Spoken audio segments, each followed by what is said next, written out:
আসসালামু আলাইকুম, সবাইকে হাসান মিডিয়া চ্যানেলে স্বাগতম।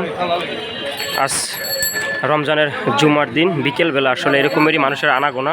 চট্টগ্রাম পতেঙ্গা হাউজিং কলোনির যে কাঁচা বাজার রয়েছে, এরকমের হাজার হাজার মানুষের আনাগোনা রাস্তায়। আর বিকেল টাইম আসলে সবাই এখানে বিভিন্ন ধরনের কেনাকাটা, ইফতারি সহ বিভিন্ন ধরনের কেনাকাটায় ব্যস্ত। তো সেই রকম একটি মুহূর্তে আপনারা দেখতে পাচ্ছেন, এখানে কিন্তু এই রাস্তার ভিতরে যেমনি গাড়ি তেমনি মানুষের আনাগোনা এবং বেচা কিনারও তেমন একটা ভিড় দেখা যাচ্ছে।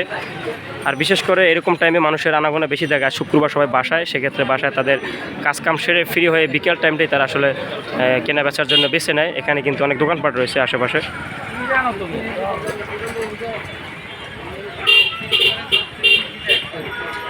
আরও যতই সময় বাড়বে ততই এখানে মানুষের চাপ বাড়বে আশেপাশে। যদিও এর মেন রোডে আরও অনেক বড় বড় বাজার রয়েছে, তারপরে এই ছোট এই হাউজিং কলোনি এই মোড়ের ভিতরে কিন্তু প্রচুর মানুষের আনাগোনা দেখতে পাচ্ছেন।